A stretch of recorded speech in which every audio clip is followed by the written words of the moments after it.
মুসলমানদের মধ্যে ঐক্যের বিষয়টা অন্ততপক্ষে আমি মনে করি দুইটা বিষয় ক্লিয়ার করে ঐক্য করা প্রয়োজন। একটা হচ্ছে বা তিনটা বিষয়। প্রথমে বুঝতে হবে ঐক্য মানে কি।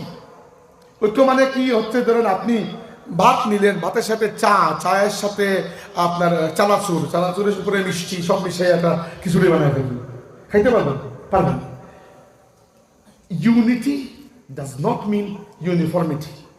ঐক্য মানে এক কাপড় পরা নয়। ঐক্য মানে একটা ইস্যুকে সামনে রেখে হাতে হাত ধরে কোনো একটা পদক্ষেপ গ্রহণ করা। আপনি কখনো থালি দেখেছেন? ওই ইন্ডিয়ানরা থালি খায় বড় বড়, এই থালির মধ্যে একটা বিশাল বড় থালা থাকে, থালার মধ্যে ছোট ছোট বাটি থাকে, প্রত্যেক বাটিতে আলাদা আলাদা তরকারি, তাই না? তো যখন থালি খাবেন আপনি প্রত্যেকটা তরকারিকে আলাদাভাবে তার জায়গায় তার সম্মান দিতে পারবেন। এই সব কিছু মিলে খিচুড়ি বানিয়ে ফেলে তার হবে না। এই জন্য ঐক্যের জন্য প্রথমে ক্লিয়ার করতে হবে